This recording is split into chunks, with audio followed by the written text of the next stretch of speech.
But awesome. So today we're going to have a look at Mark chapter 2, verse 18 to verse 22. And my sermon, I got another title this morning, is Preparing for New Wine.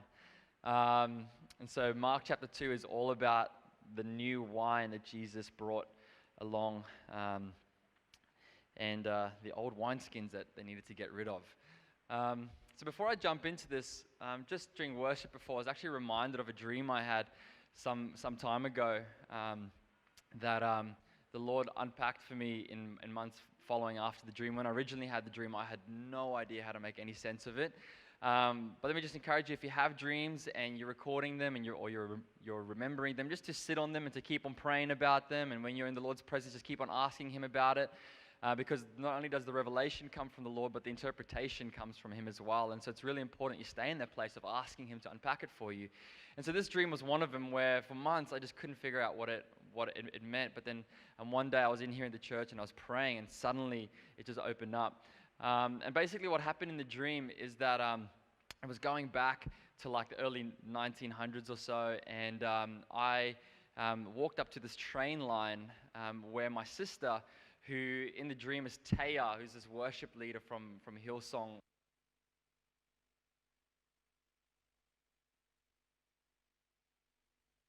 Tone Dog. Oh, there we go. This battery's flat. Is Tony there? No, he's not there. Is there another mic there? Just give me a moment. Very handy. I can just walk right down.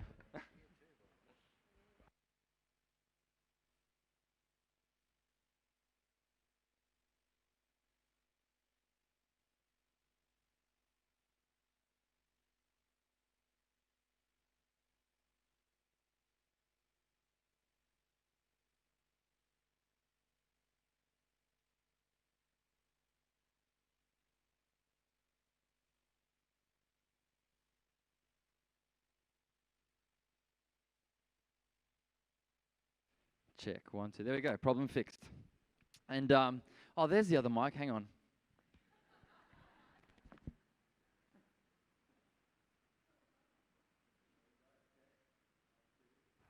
1, 2. There we go.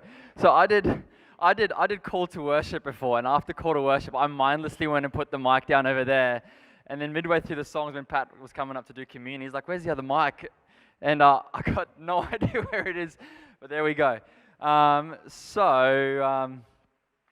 I saying? So I had this dream, and Taya, who's worship leader at Hillsong, in this dream is my sister, and yeah. What songs does she sing? Oceans? Yeah, Oceans. Lots of people know Oceans. There's a whole stack of other stuff that she sings. But anyway, so she in this dream is my sister, and she decides, well, in the dream, my parents, who aren't really representing my parents, but in my dream, my parents give her over to slavery to work on a minimum wage for this really scary-looking big African woman all dressed in black. And so she starts working for this woman on a train line, building train tracks. And I'm walking with my parents, and we leave my sister there in slavery, and we walk off. And then as I'm walking away, it's like weird time, like just moves really quickly in the dream. And it's like many years have passed. I'm having a conversation again with my parents in the dream, and I asked them, do you ever think about Taya? And they said, yes, absolutely, we think about her all the time. We are so grieved by her. And then suddenly, as we're having this conversation, in front of me, these big prison bars show up, like right in front of me, and Taya standing on the other side of these prison bars, and she looks like a Holocaust victim. She's got this black coat on, and she's all skin and bones, and she's just sobbing and weeping, and she starts crying at my parents in the dream, yelling at them, saying, "I thought you loved me, I thought you loved me, I thought you loved me." And that was the dream. And so I woke up in the morning and I wrote it down, and I had no idea what it meant. And like I said, I prayed over it, and then one day, ironically enough, at exactly 2:22 p.m., as I'm in here at the church praying, suddenly it's like the whole thing just made sense to me in like an instant. So basically, the interpretation that God gave me was that in my dream, my parents represented our forefathers, so those that have gone before us, and Taya actually represents worship. And that what God was showing me in this dream, that in the past, those that have gone before us, our forefathers, that they actually enslaved worship in the name of building ministry, which was represented by the building those train tracks. In the name of building ministry, they enslaved worship for a minimum wage, minimum outcome. And then what I saw later on in the dream, with Taya behind the bars being all skin and bones, was the state of worship in the church. That worship is all skin and bones, is not what God wants it to be. And my parents in the dream, but representing my forefathers, they were weeping as well, and they were really sad because now they realized what they had done. And I understood that in the years gone by, the church, in the name of growing ministry, in the name of keeping things efficient, in the name of keeping things smooth, in the name of not unsettling people and not letting people feel uncomfortable, we've enslaved worship, and we've done it for a minimum wage. There's real minimum outcome from it. But one of the things that God is doing in this era that we're in, this season that we're in, is He's busy liberating worship. He's busy freeing her and bringing her back to that place that God wants her to be. And so what that means is we as a church are trying to discern what that's going to look like. We're trying to discern, well, God, how have we in the past played a part in just treating worship as a means to an end instead of actually just adoring you first and foremost for who you are and being totally okay to stay in that place without any other agendas. And so that means, Sunday mornings here at worship, we're adding a couple extra songs in, we're dragging things out, we're encouraging people to sing with new songs and to sing with free worship.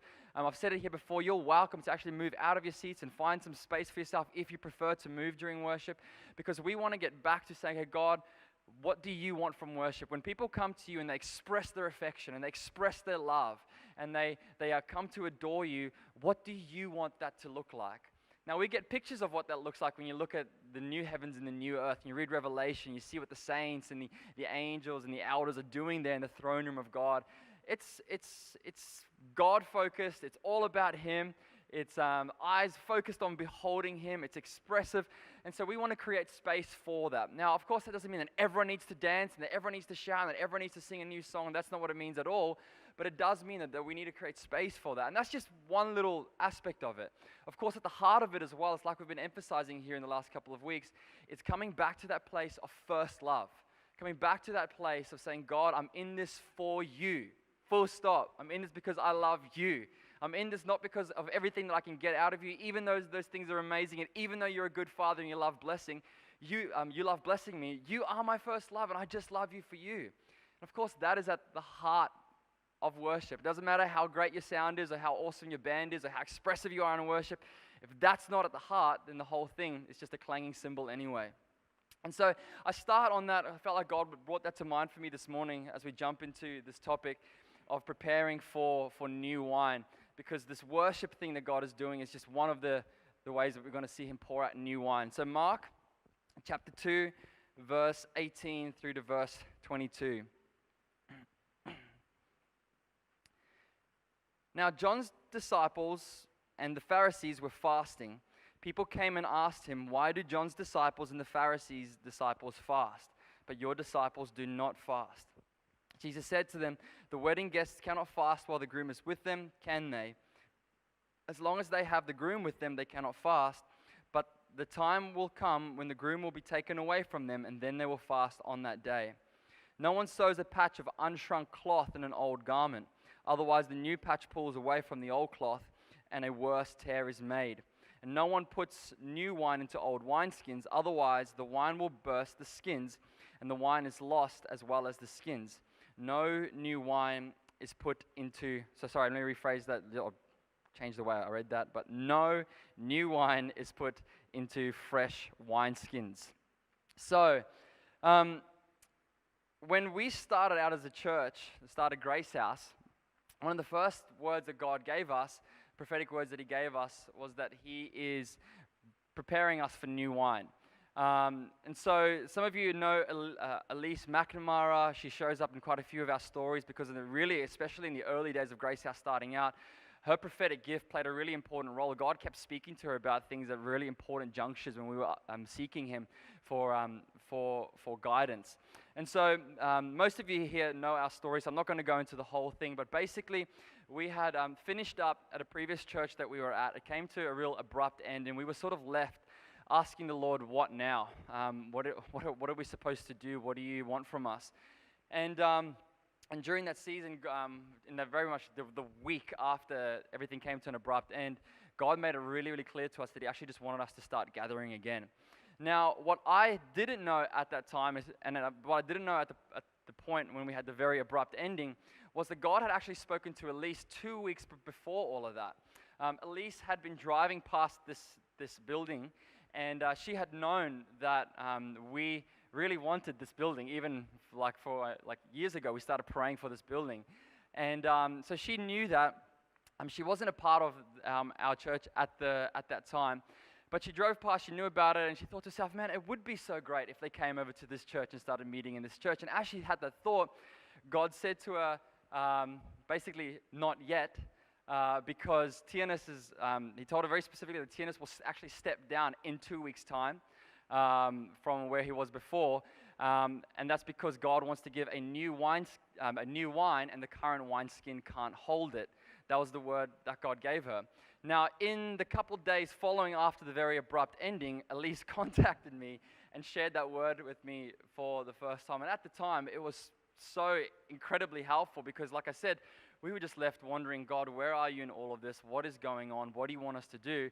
And then to know that God had spoken to this person, spoken to at least 2 weeks before it all happened, when there was no way that she could have anticipated. I wasn't even anticipating it 2 weeks before. I had nothing in my mind like it was going to come to an abrupt ending like that 2 weeks before. In fact, 2 weeks before the abrupt ending, I came out of a Sunday service and told my wife, that's the best Sunday we've ever had. So there's no way she could have known. And so God spoke to her in this way. And so when she passed that word on to me, it was so incredibly encouraging. And so since then, we've very much been seeking God, saying, well, God, what's the old wineskin that you want us to get rid of? What's the new wineskin that you're trying to form? And what is this new wine that you're giving to us as your church? We believe more broadly, the greater church as well. But firstly, what does all this stuff mean to do with wineskins and wine? And if you haven't had this unpacked to you before, you're probably just like, what in the world is he talking about? But basically what's going on is that Jesus is in the early days of his public ministry. And he's doing all sorts of amazing things. He's preaching the truth with power unlike anyone has ever heard before. He's healing the sick. He's casting out demons. And people are trying to make sense of him. They're saying, well, who is this guy? What is he doing? We don't quite understand all of this. And so you have this group of people that come up to Jesus and they say to him, okay, well, one of the things that we're not understanding is the fact that the Pharisees, who are the religious leaders, they fast. And then you've got John and his disciples, and John was like a forerunner to Jesus' ministry, and he basically lived a lifestyle of fasting. So these guys fast, but we don't understand, well, Jesus, why aren't you fasting and why aren't your disciples fasting? Because they're trying to figure him out. They're trying to make sense of him. And Jesus says to them, well, guys, now it's not actually the time for fasting, because he describes himself as the groom.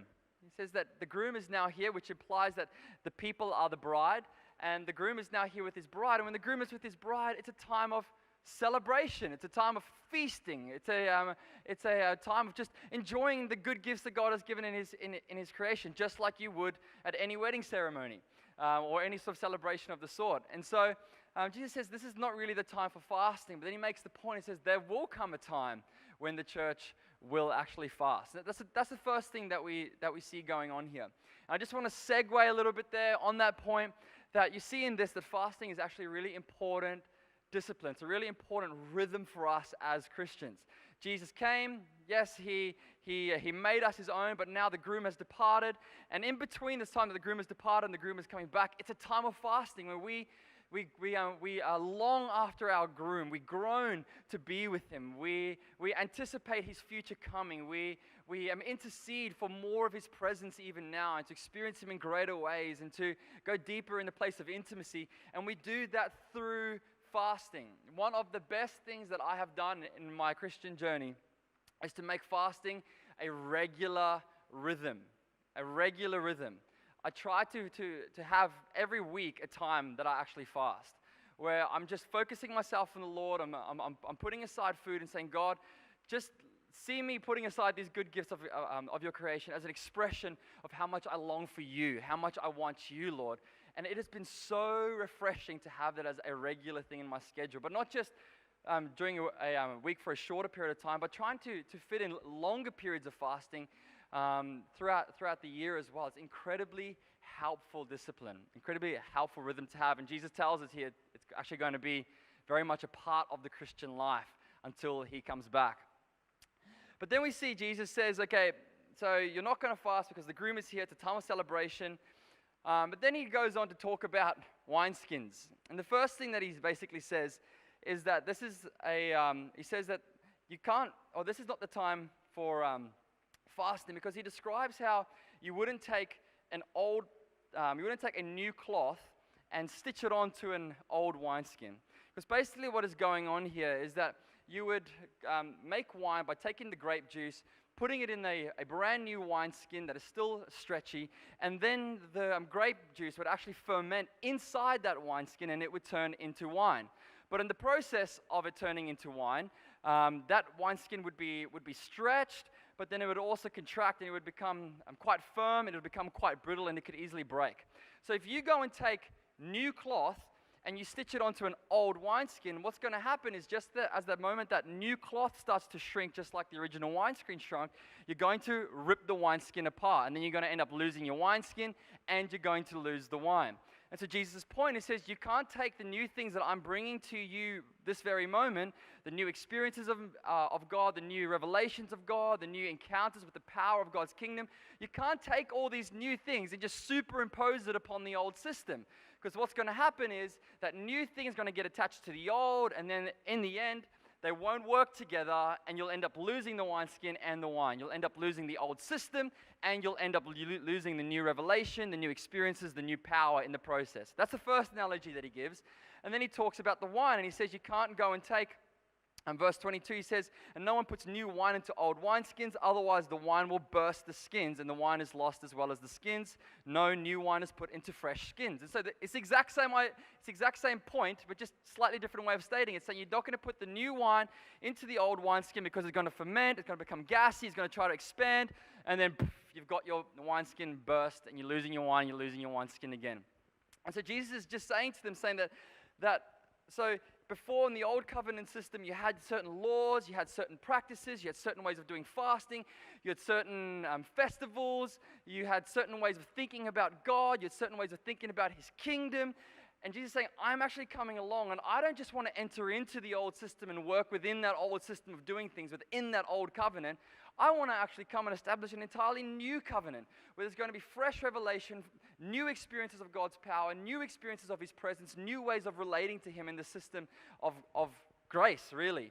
And so Jesus says there is something totally new that I'm bringing to you. And so that's the basic idea of what's going on here. Now, of course, when I'm talking about God bringing new wine, I'm not telling you he's bringing a new covenant.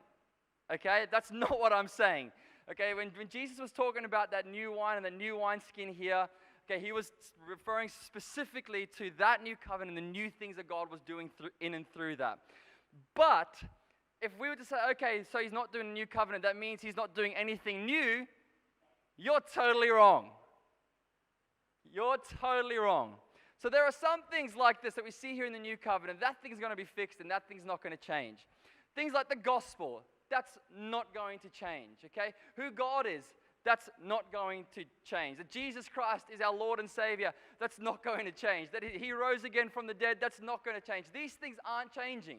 That God has got a church in the earth, that's not going to change. That God wants worship from his people, that's not going to change. So there are things like that that are just rock solid, they're immovable, they are not changing. But in and around that, in the ways that God works, in the ways that he moves, the revelation that he emphasizes, God is continually doing new things all the time. All the time.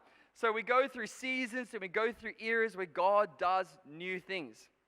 And so, first way I want to talk about this is how God works through his church. In a moment I'll talk about how he does this with individuals, but he does this through his church, and he's been doing it all throughout the ages.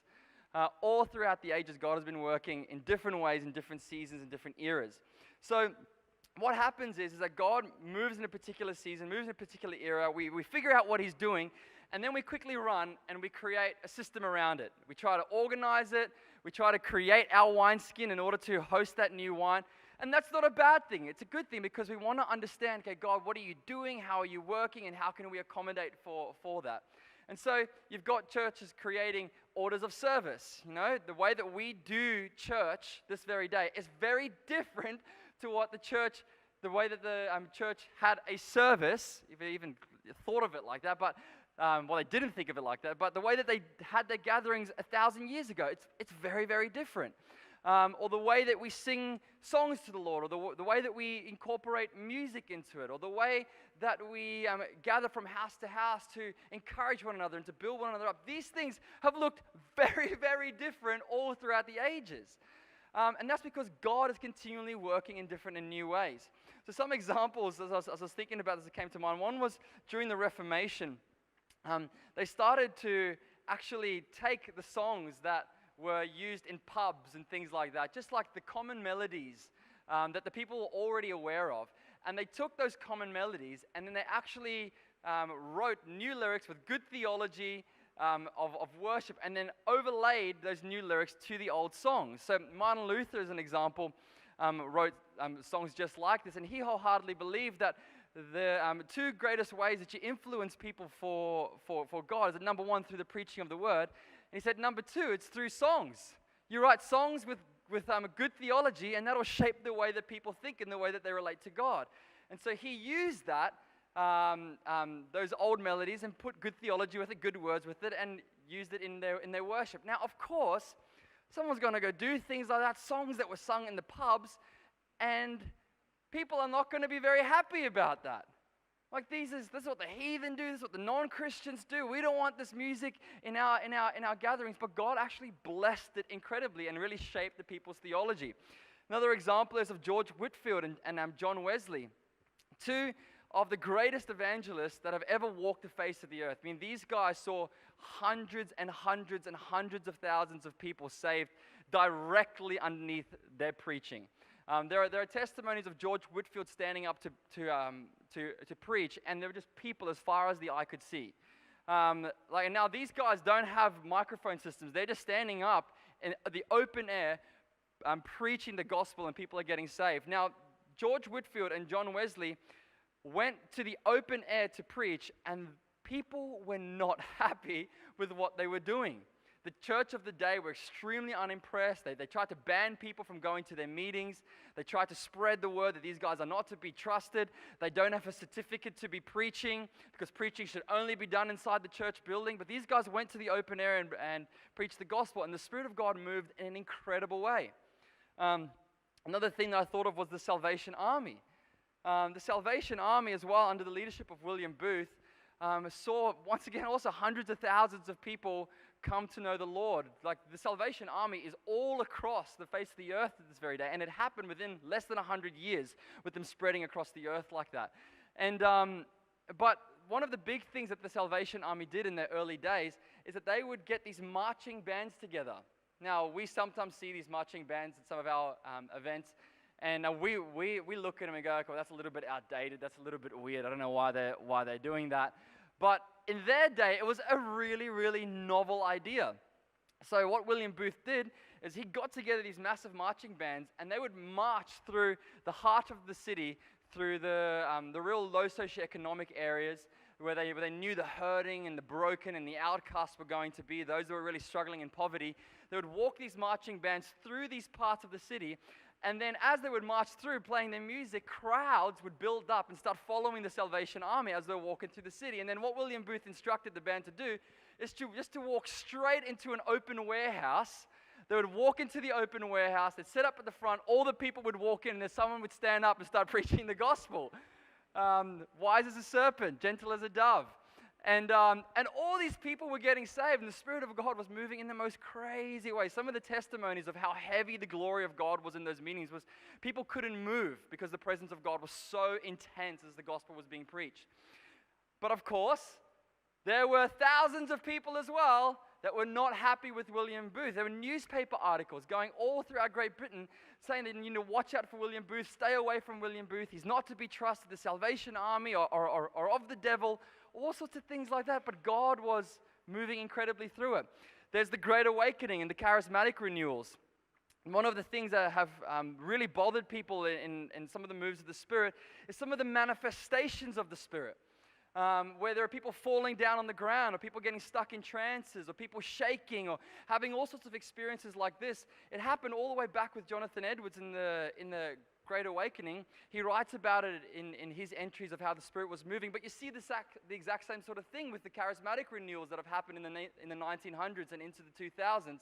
Where again, people say we don't want anything to do with it because these are weird manifestations. People falling down, people shaking, people getting stuck in trances. We don't want anything to do with it.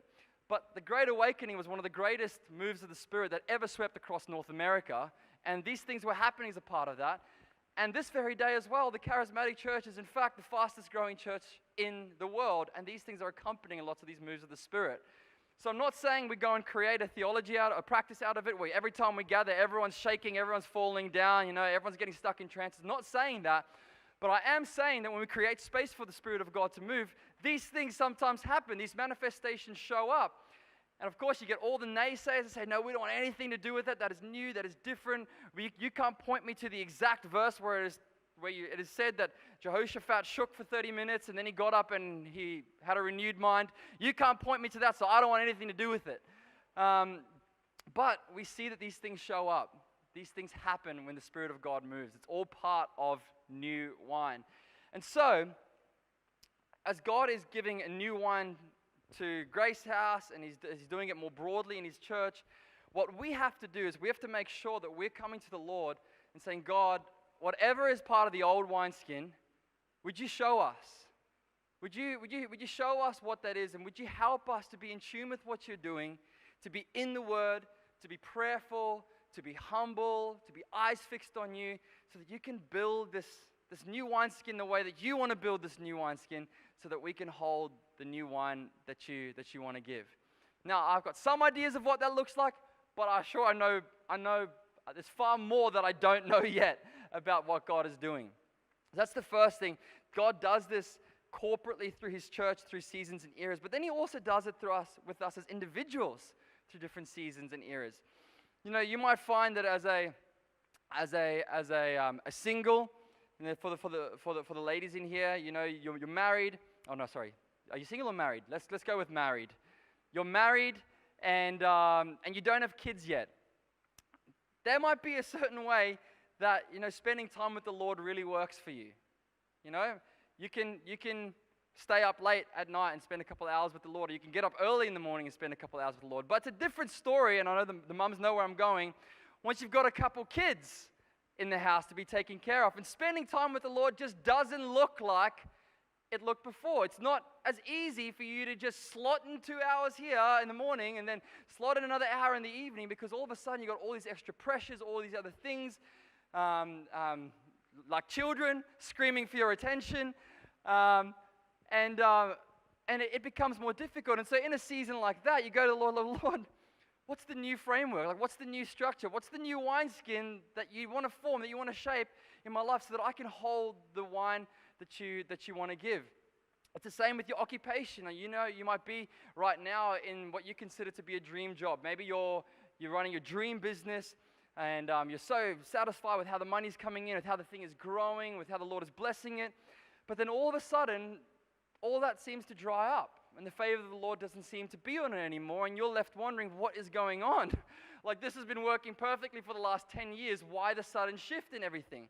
Well, it's because God is wanting to do something new, most likely.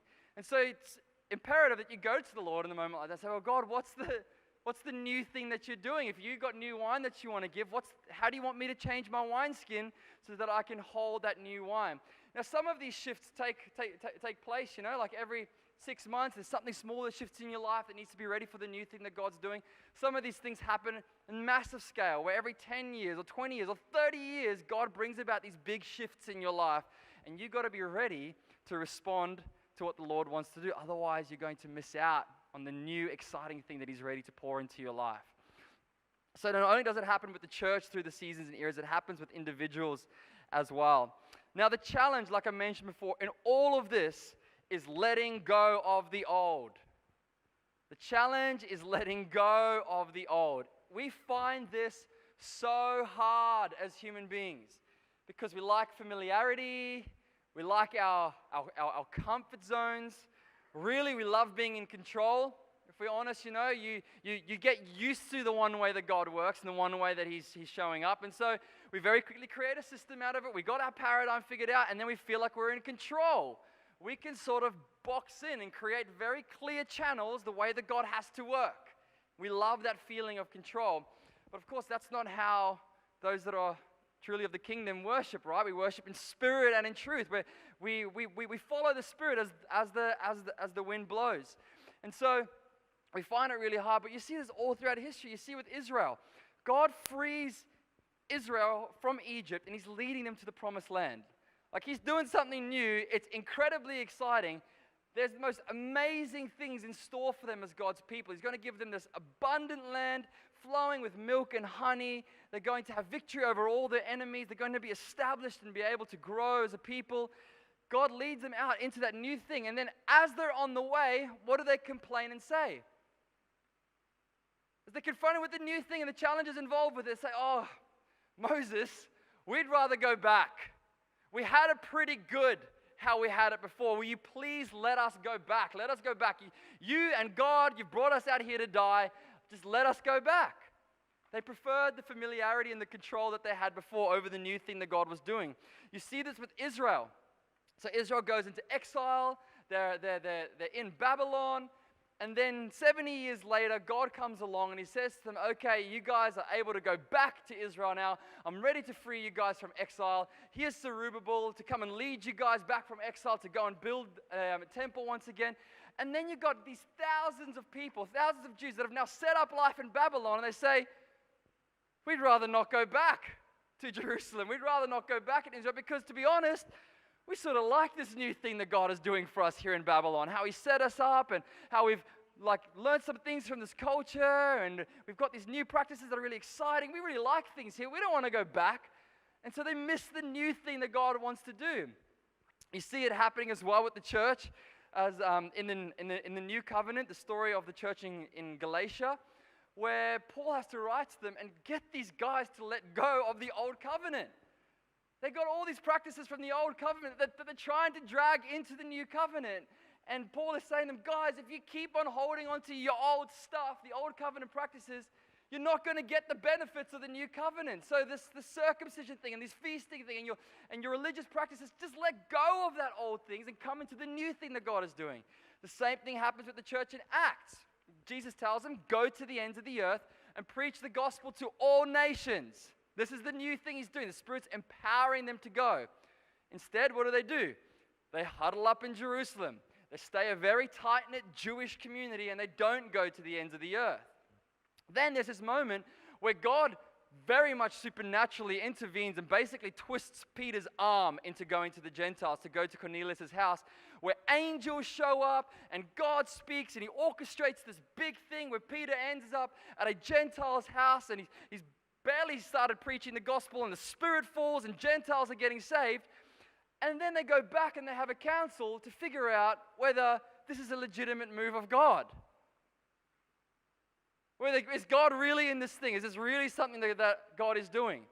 What did they think was going to happen when they went to the ends of the earth? Were they only going to find Jewish people sitting in Zimbabwe ready to receive the gospel?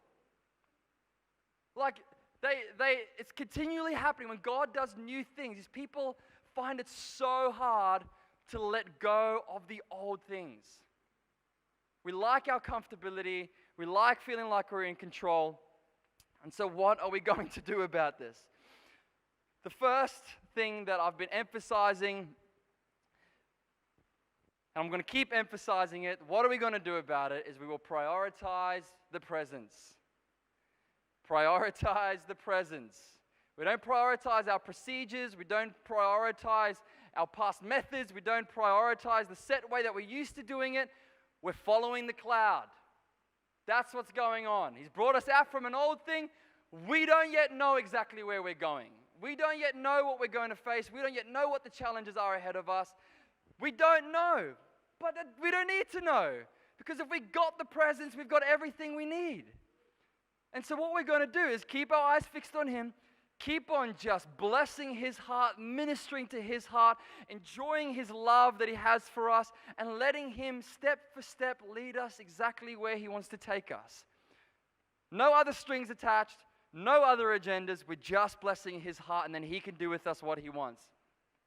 The second thing is that we will maintain a humble, tender, and teachable heart. A humble, tender, and teachable heart.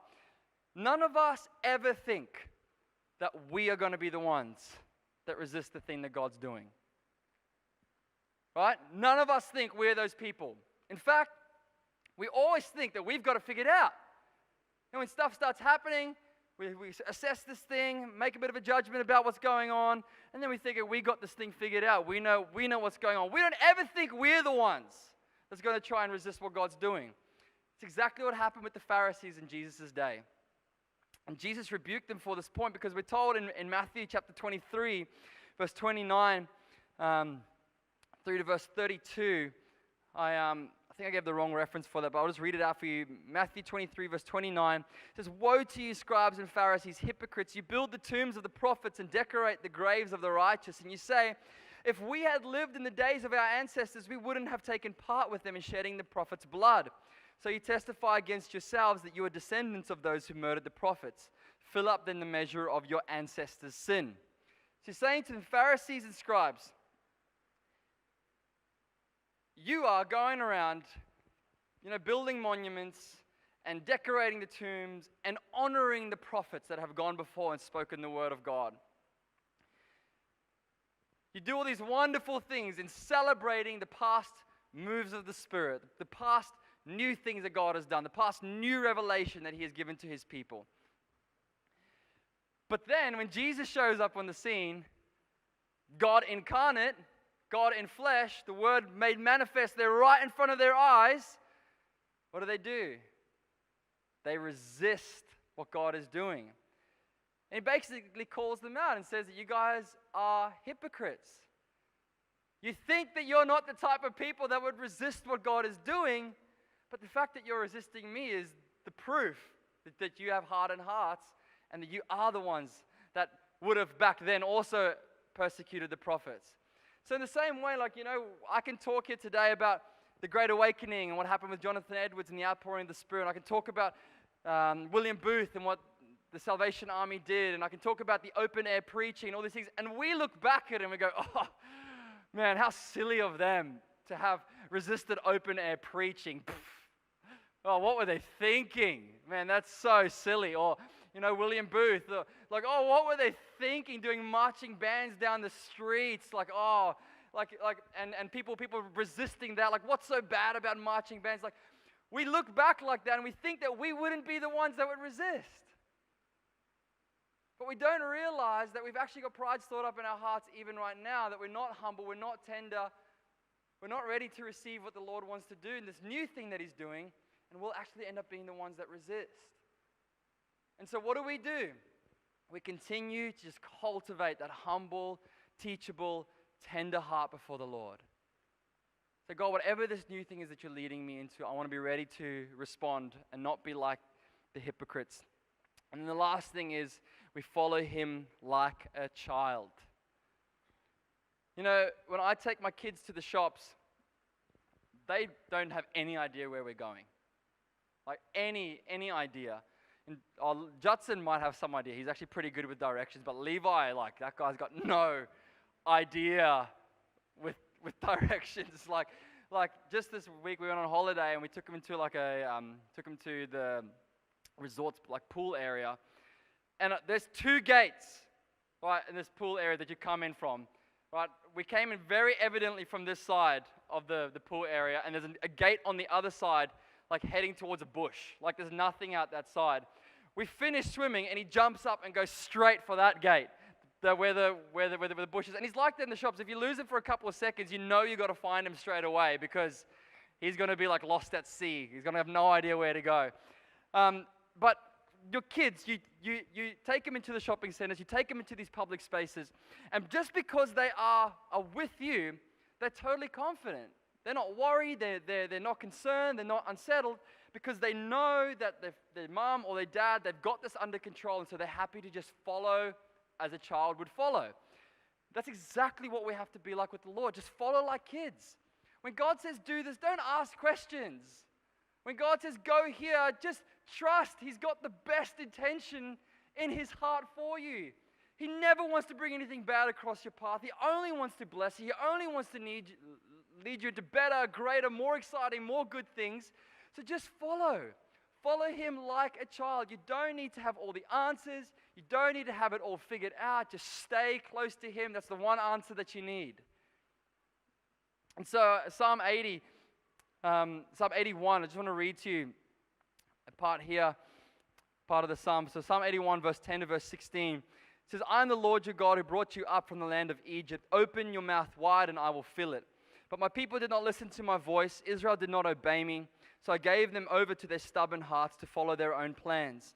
If only my people would listen to me and Israel would follow my ways, I would quickly subdue their enemies and turn my hand against their foes. Those who hate the Lord would cower to Him. Their doom would last forever. But He would feed Israel with the best wheat. I would satisfy you with honey from the rock. So He's talking about how He actually gave His people over in judgment. But He says, if only, verse 11, but my people did not listen to my voice. Israel did not obey me. He says, if only my people would listen to me and Israel would follow my ways. He says He would feed them with the best wheat and satisfy them with honey from the rock. If only they would listen. Follow me like a child. Only they would listen. I would bless them more than they could even imagine. If only they would listen. So that's what we got to do as well. Now, of course, I understand that in the midst of this, there are going to be people that try to creep in and spin their own agendas. Now, Jonathan Edwards said that in The Great Awakening. He says you have to know that whenever God moves, the devil keeps pace.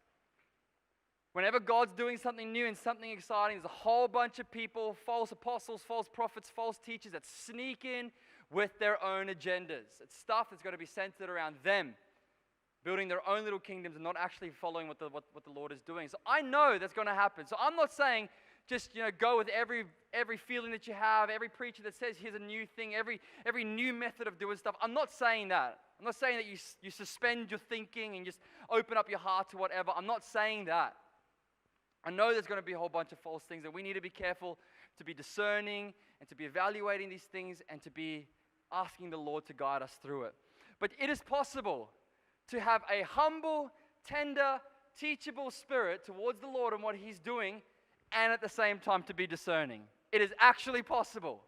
You don't have to become this really arrogant, upright, self-righteous, or not upright, arrogant, self-righteous person if you're going to be discerning, like all those online discernment ministries that we see around the place. And it's also not necessarily that you have to suspend all thinking if you're going to be humble and teachable. You can actually uphold both those things. And so as we walk forward with the Lord, we trust.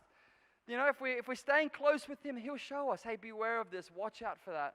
And I want to encourage you as well, like within this church, as we follow the Lord, please don't be that sort of person, when God's doing new things or new things are showing up, all of a sudden for you to get all standoffish about it and say, I don't know if I want to be a part of this. You keep it to yourself, and then it festers and it becomes a real problem that ends up inhibiting your fellowship, and the next thing we know, you've left the church and I never even had a chance to talk to you about it. Some of you think that sounds crazy. That happens all the time. All the time. People have an issue with something and they never even come and talk to us about it, and they just leave. You find out from someone else the problem that they had. Like, man, this thing could have probably been resolved if we just sat down over a coffee and spent a couple of hours actually just talking open-heartedly with one another about what God is doing and what we believe He's doing and why the things are going on. So please just stay in conversation. Be talking with us. Don't just harbor things that you're uncertain about and then let that fester into a problem. And so if the music team can come back up, that would be good. If you can all please stand with me.